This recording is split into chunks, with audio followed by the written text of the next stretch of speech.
मिनल मज़लूमीन। मोमिनीन इकराम, अस्सलामु अलैकुम व रहमतुल्लाहि व बरकातुहू। आज का टॉपिक कदरे इंटरेस्टिंग है। आज हम वैक्सीनेशन या इम्यूनाइजेशन के मुतल्लक बात करते हैं। जैसे आपको पता है कि मेजॉरिटी हमारे लोगों की इस चीज़ को अपोज नहीं करती है, लेकिन चंद एक हजरात इसको बहुत वेहमेंटली अपोज करते हैं। न सिर्फ ये कि हम पाकिस्तानी हिंदुस्तानी लोग इसको अपोज करते हैं, बल्कि पूरी दुनिया में इसकी अपोजिशन होती है। हर कल्चर में, हर सोसाइटी में, हर मुल्क में कुछ ना कुछ है कि लोग इसको पसंद नहीं करते हैं। ख़ुसूसन जब इम्यूनाइजेशन पैदाइश से ही शुरू हो जाती है तो उसको आमतौर से लोग एक्सेप्ट नहीं करते। काफ़ी लोग एक्सेप्ट नहीं करते इस चीज़ को ना। तो इसलिए मैंने सोचा कि इस पे बात करें तो शायद हमारे बच्चों को इससे फ़ायदा हो। तो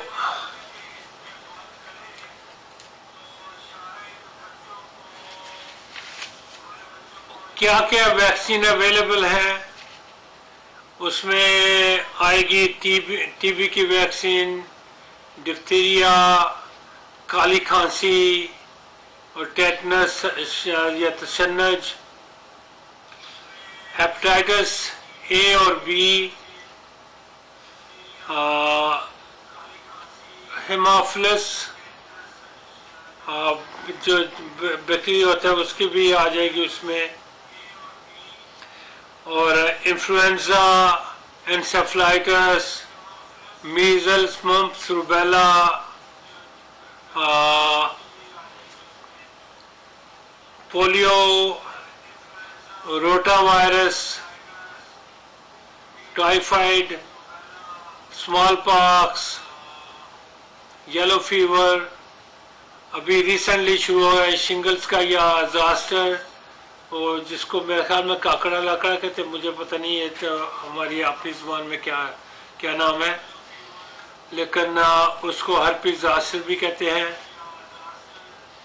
और चिकन पॉक्स की वही वायरस होता है जो इसको करता है, लेकिन चिकन पॉक्स के अलावा ज़ास्टर की अपनी वैक्सीनेशन है। तो इसमें हेपेटाइटिस जो है ए और बी, ये किलर्स हैं।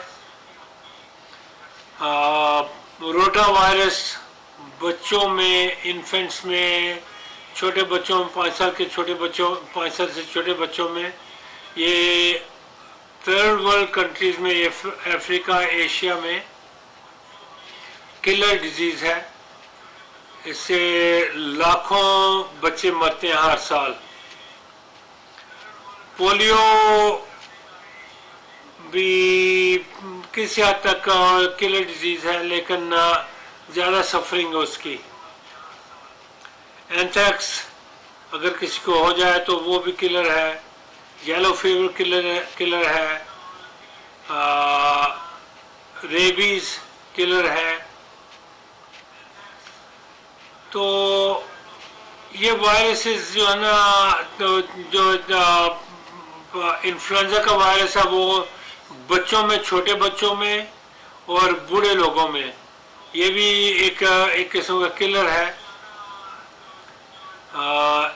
इस तरह एन्सेफेलाइटिस भी किलर है।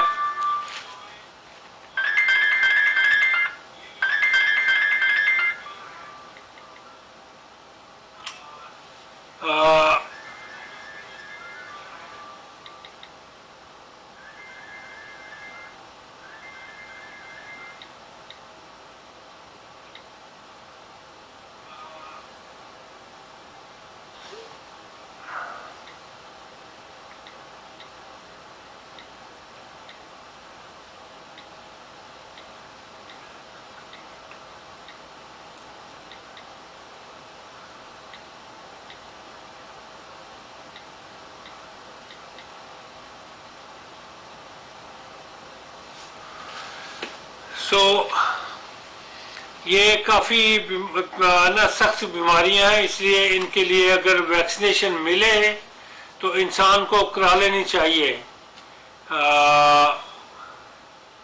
अमेरिका में, वेस्टर्न वर्ल्ड में ये काफ़ी हद तक अवेलेबल है और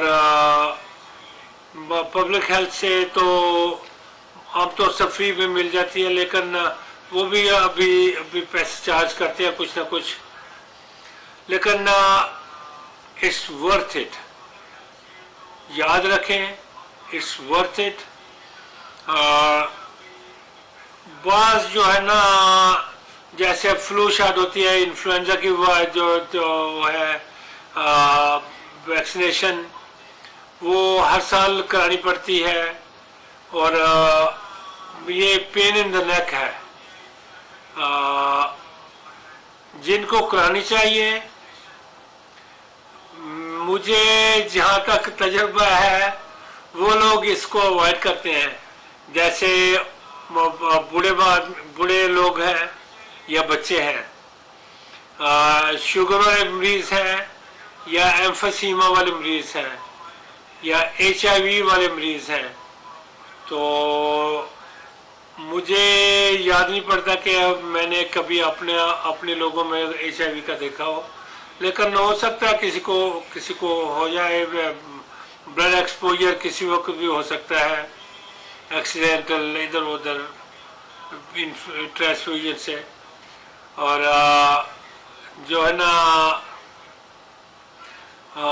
जो बीबियां पाकिस्तान जाके बच्चा पैदा करना चाहती हैं, खुसूसन कराची के लिए, बॉम्बे के लिए और कलकत्ता और हैदराबाद, उन्हें चाहिए, उनके लिए लाजमी है कि वो हेपेटाइटिस बी की वैक्सीनेशन करा लें। अभी तो 2 महीने के अंदर अंदर हो जाती है। कब एक वक्त था कि पहले एक इंजेक्शन लो, फिर महीने के बाद दूसरा लो, 1-2 महीने के बाद फिर 6 महीने के बाद तीसरा लो, फिर उसके बाद साल के बाद फिर बूस्टर लो। तो अभी यह है कि आप विद इन 2 मंथ्स आप कर सकते हैं और फिर बूस्टर आप 6 महीने के बाद ले सकते हैं।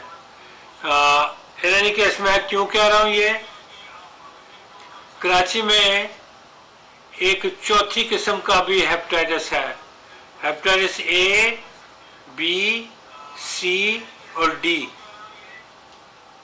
C तो खैर इंडिपेंडेंटली भी हो जाता है, जिसे पाकिस्तान में, इंडिया में उसे काला यरकान का नाम दिया जाता है कि यरकान हुआ। और अभी तो पाकिस्तान में इतने वो ना स्केर्ड फीलिंग है कि पिछले दिनों मेरी पाकिस्तान में किसी से बात हो रही थी, तो उनको यरकान हो गया हुआ था और उसके घर वाले रियली वो ना फातिहा पढ़ने के लिए तैयार थे, लेकिन यरकान वो हेपेटाइटिस टाइप A था मोस्ट लाइकली। टाइपिंग तो नहीं कराई, लेकिन जैसे ब्लड टेस्ट उन्होंने मुझे एक्सप्लेन किया तो मैंने काफ़ी हौसला तसल्ली दी कि ये A या B है। और उस पे A पे मोस्टली यंग जो ना जो जवान आदमी है, वो उस पे दे गेट ऑलराइट। और उनको तो तसल्ली तशफ़ी हुई उससे। वो समझ रहे थे कि हेपेटाइटिस C हो गया है, और C का मतलब है कि जब यरकान होता है तो it's a killer disease, then there is not much time left. Acute stage में हो सकता है किसी को सब हेप C से हो किसी को प्रॉब्लम, लेकिन एक्यूट इतना नज़र नहीं आता है। आमतौर से जब एंड स्टेज होती है हेप C में, तो यरकान होता है, पेट में पानी पड़ता है, पाँव सूज जाते हैं, वगैरह वगैरह वगैरह वगैरह। इन एनी केस तो पाकिस्तान में बहुत अब लोग इतना डर गए हैं कि किसी को यरकान हुआ तो वो समझते हैं कि ये अब हेप सी का ना काला यरकान है और एंड स्टेज आ गई है। तो इसमें जो ना एक एक और किस्म है जिसको कहते हैं हेपेटाइटिस डी या डेल्टा वायरस। उसका ये है कि उसके लिए हेप बी का होना लाजमी है। अगर मुझे हेप बी है और मैं ना मुझे हेप डी का एक्सपोजर होना है, जैसे ब्लड एक्सपोजर हुआ किसी ऐसे इंसान से जिनको हेप डी है, तो मुझे भी हो जाएगा और with in 6 months person will be gone. तो मैं अर्ज कर रहा था कि जो बीबियां खुसूसन जो कराची में, बॉम्बे में, हैदराबाद में, कलकत्ता में वहाँ पे डिलीवरी का सोच रही हैं, तो उन्हें चाहिए कि हेप बी की इम्यूनाइजेशन लाजमी ले लें, क्योंकि हेप बी अगर हुआ उन्हें तो हेप डी होने के भी बहुत ज़्यादा चांसेस हैं। और हेप डी जो है ना with in few months killer है। मैं नाम तो नहीं लूँगा, लेकिन वाशिंगटन में जब जिन दिनों से मैं माइग्रेशन मैंने की ना आपसे न्यूयॉर्क आने के लिए, तो उन दिनों में कोई हमारे बहुत नज़दीकी थे, उनकी बीबी को हो गया था हेप डी, और जो कोर्स बताता है उनका, it was just fulminant. The person was gone with in few months, और कोई स्वाई लिवर ट्रांसप्लांट के कोई चांस नहीं है कि जिंदा बचे इंसान। तो मेरी बहनें जो कराची में, खुसूसन लाहौर में भी होगा, बड़ी शहरों में होगा, बॉम्बे, हैदराबाद और कलकत्ता, वहाँ पे वो पता नहीं क्या काला कुत्ता कहते हैं आजकल, उसे पता नहीं कुछ कलकत्ता का नाम चेंज हो गया और बम्बई का भी नाम चेंज हो गया।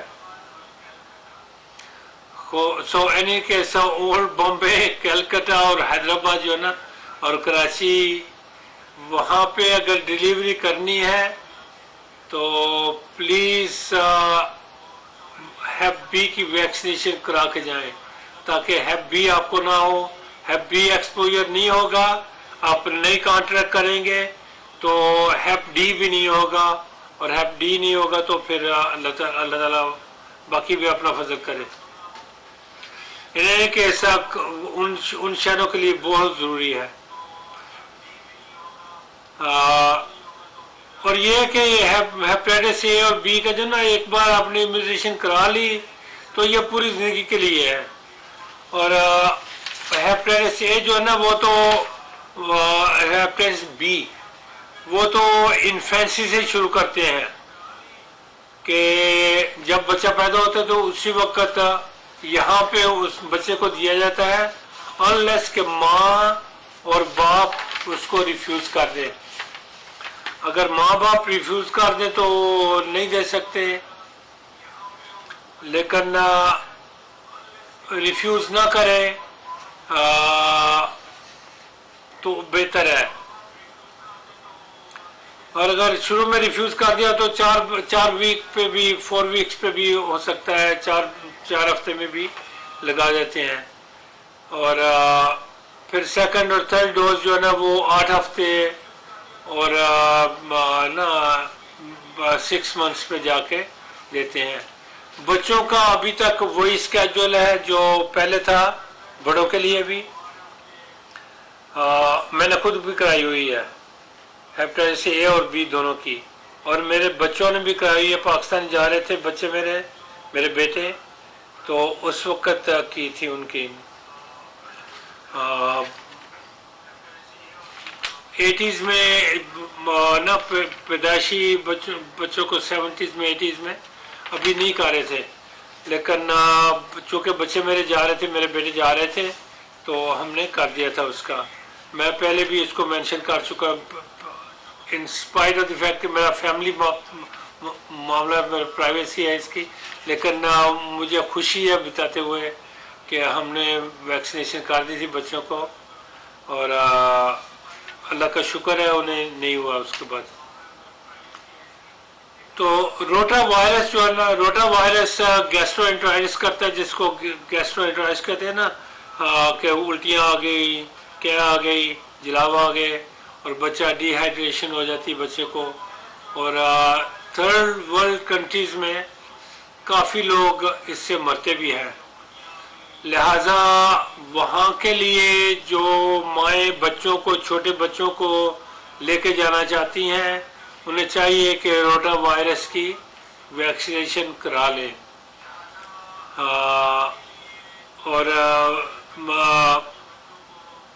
ये एक बहुत ही संगीन बीमारी है छोटे बच्चों के लिए खुसूसन। तो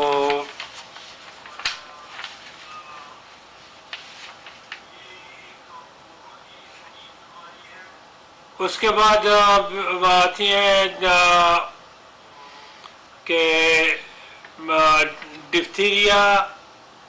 आपको पता है जनरल जॉर्ज वाशिंगटन, बानी अमेरिका, उसको डिप्थीरिया हुआ था, जिसको कहते हैं ना खुनाक। पाकिस्तान में आपने सुना होगा बचपन में, जो मेरे तरह लोग हैं। अभी तो वहाँ पे भी वैक्सीनेशन शुरू हुई है काफ़ी देर से, और अल्लाह का शुक्र है कि लोग इससे नहीं मरते हैं। लेकिन जब मैं मेडिकल स्कूल में था 60s में, उस वक़्त डिप्थीरिया काफ़ी कॉमन होता था वहाँ पे। तो डिप्थीरिया और काली खांसी और तशन्नुज, टेटनस, इसकी भी वैक्सीनेशन होनी चाहिए। और इसकी वैक्सीनेशन जो है ना, डिप्थीरिया और जो है ना पर्ट्यूसिस या काली खांसी, उसकी बूस्टर करनी पड़ती है।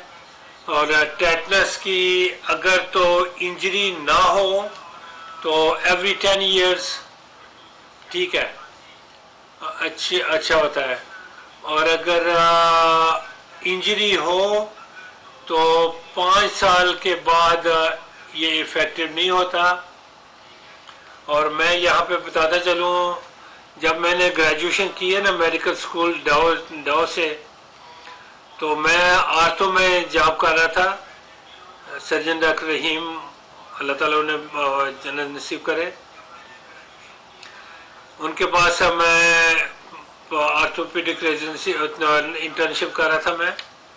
तो एक आदमी आया जिसने अपना नाखून काटा था, बड़े अंगूठे का ना, अपने पाँव के अंगूठे का उसने नाखून काटा, और उससे तशन्नुज हो गया। जब स्पैज़्म हुई ना, तो उसकी हड्डी टूट गई। तो जैसे वो आए तो हम लोगों ने तो अभी कोई ऐसा केस नहीं देखा हुआ था, तो हम उसको डायग्नोज प्रॉपरली नहीं कर सके। लेकिन जब उसको वरना तशन्नुज का दौरा पड़ा ना, तो पूरा जिस्म एकदम अकड़ गया। तो फिर हमें एहसास हुआ कि उसको तशन्नुज है, टेटनस है, और उसे इन्फेक्शियस डिजीज़ अस्पताल में, जो सिविल अस्पताल के अपोजिट साइड पे होता था, वहाँ पे ट्रांसफ़र किया। तो बेचारा नहीं बच सका। अल्लाह ताला उसे गरी के रहमत करे। सो इन एनी केस ये इतनी बुरी बीमारी है अगर हो जाए तो। और इसके लिए अगर इतना आसान है कि आप डीपीटी का या डी टैप का इंजेक्शन लगा लें, तो इंसान को तशन्नुज नहीं होगा। और काली खांसी को आप जानते ही हैं। काली खांसी की आपको एक स्टोरी बताता चलूँ कि 1974 में ना जापान में कोई केस नहीं हुआ पूरे साल में। जब कोई केस ना हुआ तो उन्होंने समझा कि वो हर्ड इम्यूनिटी, यानी 100 में से 80-90 लोगों को इम्यूनिटी है, तो बाकी 10-15 जो है ना उनको भी नहीं होता है। तो उन्होंने इसको ना इस पे लैक्स हो गए डीपी की इम्यूनाइजेशन पे। तो 1979 में फ्यू 100,000 जापानीज को काली खांसी हो गई। और जब खांसी होती है तो फिर वो ना आदमी सफ़र करता है काफ़ी। मरते तो आमतौर से लोग नहीं है, इसलिए कि एंटीबायोटिक्स अभी एंटीबायोटिक्स की एज है तो लोग इलाज कर लेते हैं। पुराने ज़माने में मरते थे जब एंटीबायोटिक्स नहीं थे, लेकिन अभी जो ना सफरिंग होती है लेकिन इलाज हो जाता है। तो इतनी आसान ना इम्यूनाइजेशन और इतने कोई नुकसान भी नहीं है। फ्लू शॉट का आपको याद होगा कि जो ना स्वाइन फ्लू उसका 1974, 75, 76 में लोगों ने जिन्होंने इम्यूनाइजेशन कराई उनको थोड़ा सा चंद एक लोगों को प्रॉब्लम हुआ, फ्यू 100 को, लेकिन लोगों ने फ्यू 100,000 लोगों ने शोर मचाया और they got some compensation. Other cases were thrown out of the courts. लेकिन इसका भी होना चाहिए। बर्ड फ्लू आप जानते हैं कितना सख्त है। उसके बाद चीचक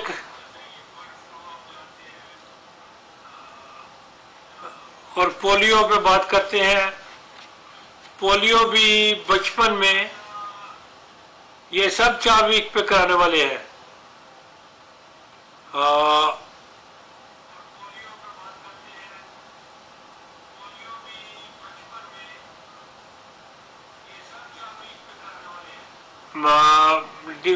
डीपीटी या डीपीटी,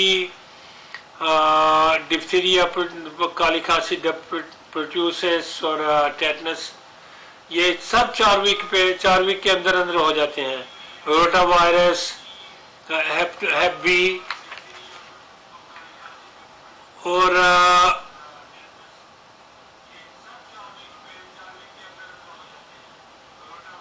उसके बाद जो ना इनएक्टिवेटेड पोलियो, ये भी 4 वीक पे हो जाता है। अगर किसी ने पोलियो का मरीज देखा है तो आप देखेंगे कि आमतौर से पाकिस्तान में जब मैं था वहाँ पे कई डेकेड्स पहले, तो उस वक्त होता था कि जी फला आदमी को टाइफाइड फीवर हुआ है, टाइफाइड बुखार हुआ है, उसके बाद हवा लग गई है, क्योंकि एक टांग, 2 टांगें, हाथ, कोई ना कोई हिस्सा जिस्म का पैरालाइज हो जाता था। तो लोग कहते थे कि जी टाइफाइड बुखार हुआ है, उसके बाद ना हवा लग गई है और हाथ मारा गया है या टांग मारी गई है। मैंने 8 महीने आर्थोपेडिक में सर्जन रहीम के साथ काम किया था, तो उसमें हर रोज़ कोई ना कोई ना वो आर्थोडिसिस किया करते थे, उसको घुटने को टखने को स्टेबल करने के लिए। तो वो ना हर हफ्ते में 5-6 केसेस होते थे तकरीबन। आप समझ लें कि रोज़ाना एक केस होता था जो ऑपरेट किया जाता था। ये इतनी सख्त बीमारी है कि हमारे क्लासमेट थे उनको भी था और स्पेशलिटी उन्होंने आर्थोपेडिक की थी। इन एनी केस ये ना अभी ऑलमोस्ट इरेडिकेट हो चुका है, लेकिन फिर भी जिसको हो जाए, जैसे अफगानिस्तान है, पार्ट्स ऑफ इंडिया है, रिमोट एरियाज पाकिस्तान के जहाँ पे पोलियो वैक्सीनेशन नहीं होती, तो वहाँ से आ सकता है किसी वक्त भी। इसलिए इसकी वैक्सीनेशन बहुत इम्पॉर्टेंट है और करानी चाहिए, और विद इन 4 वीक्स हो जाती है। और माओं को अगर किया हो ना माँ ने अगर लिया है तो माँ से बच्चे को पैसिव इम्यूनिटी जाती है जो चंद एक महीने बच्चे को प्रोटेक्ट करती है।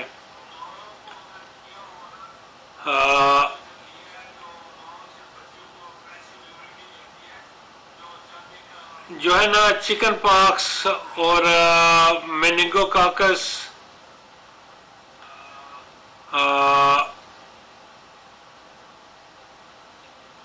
ये 6 हफ्ते तक इंतजार भी कर ले, मीजल्स मम्प्स का भी एक साल तक इंतजार कर ले तो उसमें कुछ नहीं है। लेकिन 4 हफ्ते पे भी दे सकते हैं। हेपेटाइटिस ए जो है वो 6 महीने पे देते हैं हम लोग आमतौर से। तो इस तरह मेनिंगोकाकस जो है ना वो 8 हफ्ते पे या 2 महीने पे देते हैं। ये 4 हफ्ते से ज़्यादा टाइम है इसका। लेकिन जिसने देखे हैं जैसे एंथ्रैक्स है, एंथ्रैक्स में एक बार करा लिया आपने तो हमेशा के लिए है। बीसीजी करा लिया आपने तो वो भी हमेशा के लिए है। और बीसीजी खाली टीबी को नहीं करता प्रोटेक्ट, ये और वायरल सिकनेसेस और सर्टेन कैंसर्स को भी उससे भी प्रोटेक्ट होते हैं।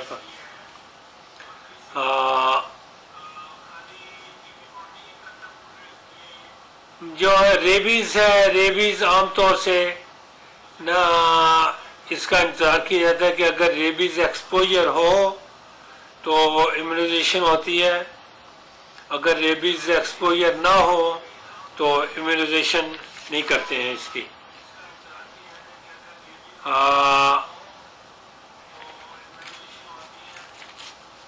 मुझे कैच अप टाइम के लिए ना थोड़ा सा देखना पड़ता है साथ साथ।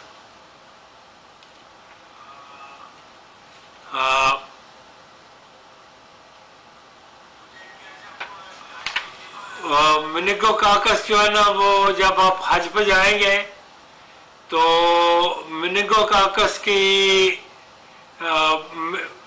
ना इम्यूनाइजेशन की वैक्सीन की 2 किस्में हैं। एक मेरी एज के लोगों को देते हैं जो कि 2 साल बाद दोबारा करानी पड़ती है, और एक जवान लोगों को देते हैं जिसके लिए 10 साल के लिए वो ठीक है। मैं ये यहाँ पे अर्ज करता चलूँ कि ये जो 10 साल का जो अरसा है ना, ये आज से 12-14 साल पहले नहीं था। ये रिसेंटली शुरू हुआ है। 12-14 साल नहीं, ज़्यादा अरसा हो गया इससे।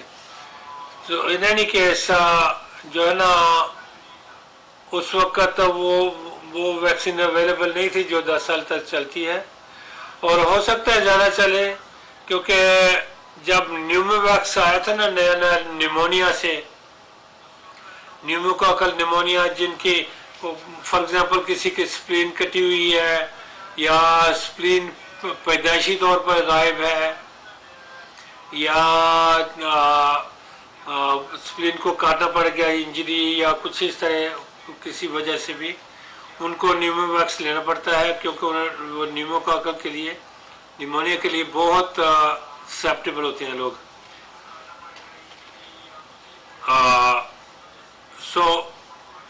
उस वक्त जब शुरू हुआ ना तो मुझे याद है कि 70s 80s में हम 6-6 महीने के बाद लगाते थे, और उसके बाद ये हो गया कि जी 2 साल बाद, साल बाद, फिर 2 साल बाद, फिर 3 साल बाद, अभी 10 साल का अरसा है।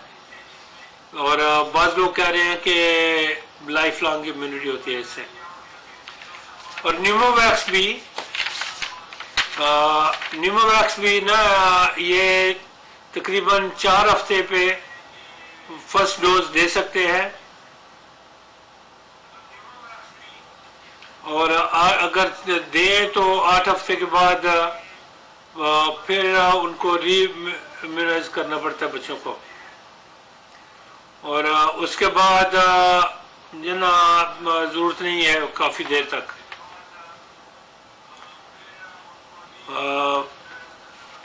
सो ये याद रखें, न्यूमोवैक्स बच्चों के लिए बहुत ज़रूरी है, खुसूसन जिन बच्चों को एस्मा वगैरह लंग डिजीज़ हों, या को खुदा न खास्ता इंजरी से उनकी स्प्लीन निकालनी पड़ गई है, तो उन बच्चों को ये बच्चों की लाइफ सेविंग है। बड़ों के लिए भी मुझे याद है कि 80s में एक आदमी की स्प्लीन कटी हुई थी एक्सीडेंट में रप्चर हो गई, उसके बाद सर्जन ने काट दी, तो न्यूमोवैक्स नहीं दिया, और उस वक्त तो अवेलेबल में नहीं था शायद, अर्ली 80s में।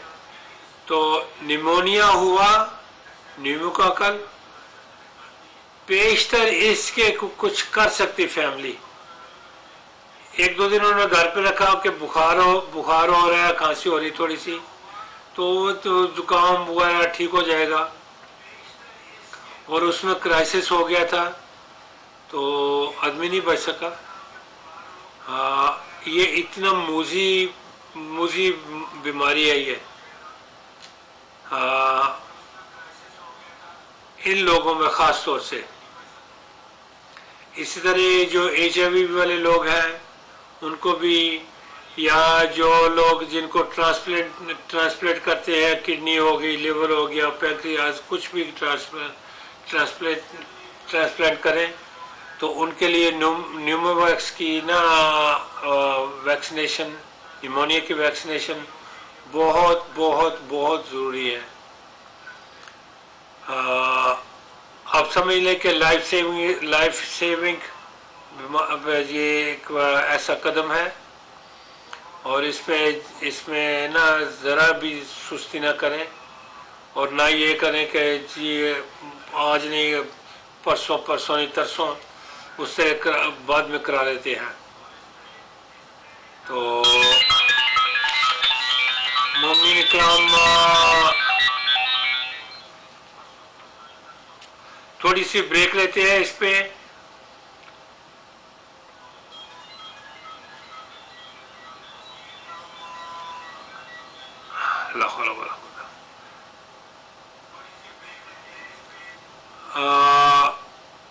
उसके बाद आते हैं दोबारा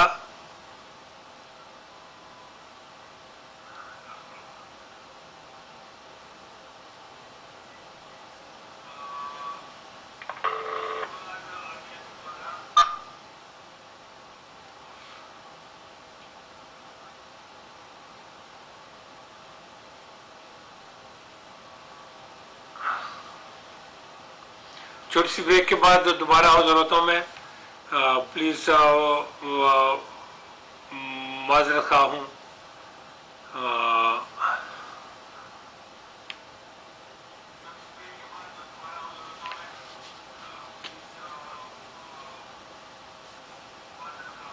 दिन भर काम करके तो इंसान थक जाता है, फिर ना मुश्किल हो जाता है उसको कंटिन्यू करना।